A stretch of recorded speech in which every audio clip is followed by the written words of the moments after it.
Hey guys, so for the chapter 6 discussion questions, the first question is, how does race intersect with the idea of the public sphere in this article? And I said that people tend to put on more of a show when it comes to saying things on the internet because they know they are protected behind a computer screen and that they really don't face any consequences unless, someone were to take it further. And I also feel that the internet unlawfully provides a place for people to express the racist opinions that they would never say in person to someone. And often posts that have nothing to do with race often have racial arguments. And it's honestly just a place for people to start problems that they would not be able to do in real life.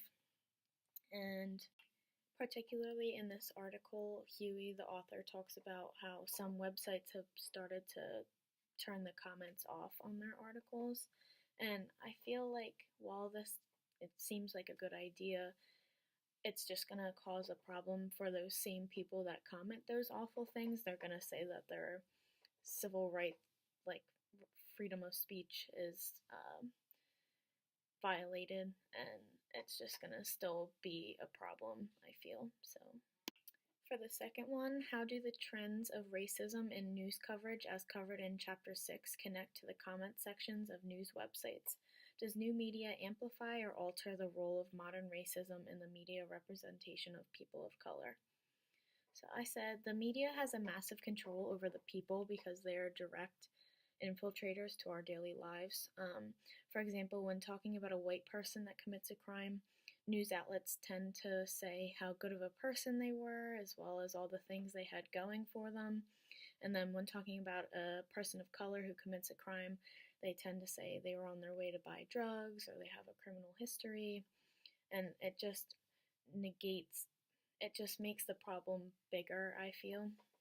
And then I think this is an example of modern racism that Chapter 6 discusses, because while it is definitely racism, it's not as blatantly obvious as it has been in the media in the past. For example, like on TV shows, it wasn't until the late 1900s that black people were even on TV and like respected in the business and everything. And then for the third question, what do you think news websites should do about comment sections in order to reduce racism? Which policies seem most effective? And I said I'm torn with this because while allowing these types of comments on a website are toxic, I don't feel it would be beneficial to have someone sort through them and decide what's appropriate and what's not, because that's not like the type of freedom that we have in this country. And I believe that it would work on websites for children. For example, Club Penguin had this feature where you could only type what they suggest to say to each other. And then while I feel it's naive for me to say this, we should be teaching our younger generation that posting things like this on the internet are not acceptable, and show them that they could be punishable by law because it could be considered bullying and everything. But yeah, unfortunately, I don't think racism will be reduced because their comments are taken away. They'll just find another way to be racist. And then number 4, why do you think the comment sections lend themselves to the presence of such overt racism, and have you ever witnessed this yourself?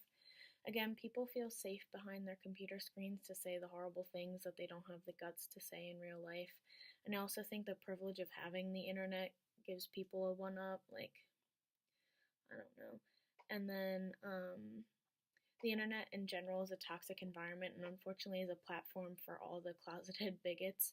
And I definitely had witnessed this firsthand, especially from living in Bucks County. I feel like this area is just a very straight and narrow idea of how people should act and behave. And even on our local newspapers online, you can comment things. And, people are vicious. They don't let anybody live any thing that they've done differently than anybody else. They don't let them live that down.